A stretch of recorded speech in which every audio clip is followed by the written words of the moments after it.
Hello there, welcome to Nigel K's Tomato Growing. It's now week 4. Tomatoes have been in just under 5 weeks. I hope you can see a difference in them to last week's video. With me seeing them every day, I don't see a great deal of difference in how fast they grow.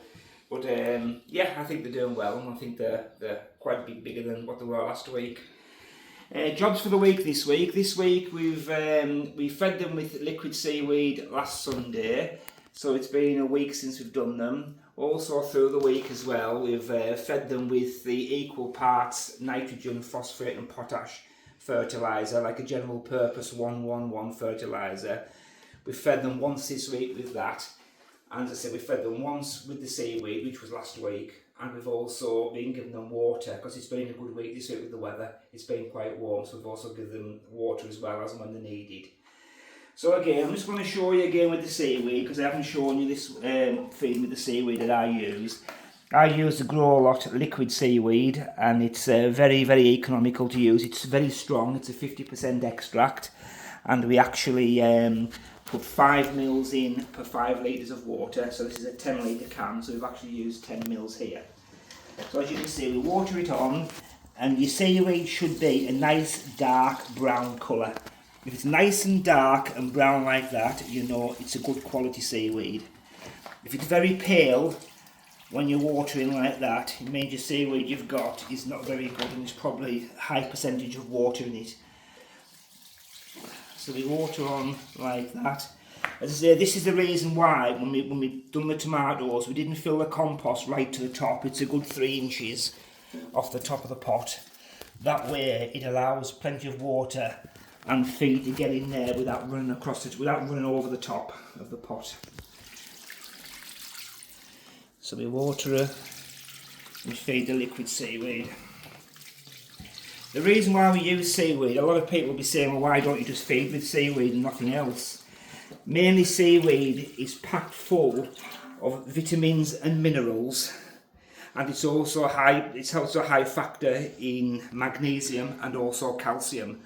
2 main things that tomatoes love is magnesium and calcium. They need it to grow properly.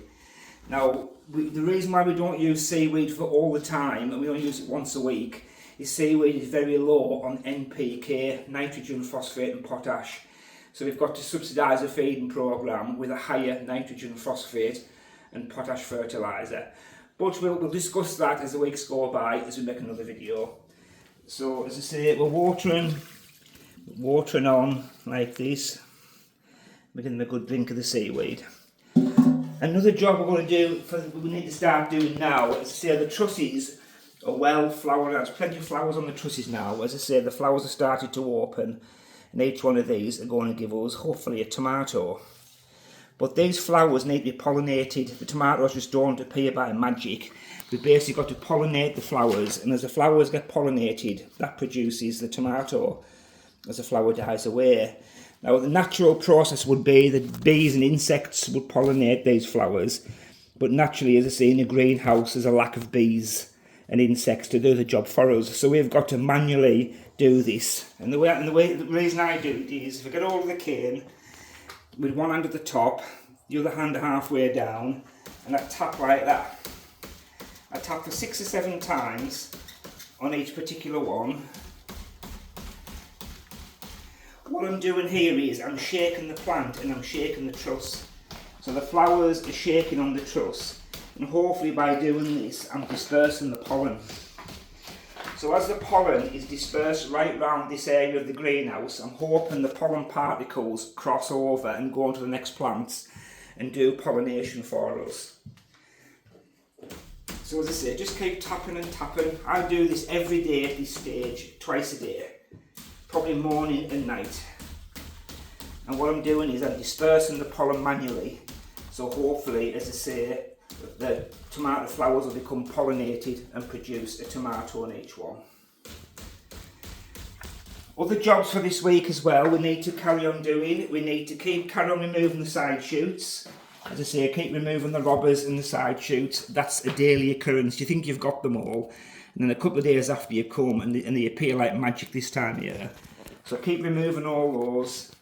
And also other jobs for the week as well, keep tying up and keep them tied up every other tie. One, as we discussed on previous weeks, we actually tie to the cane to the plant like that, and then the second tie-in, we just basically tie the plant to the cane to support it like that.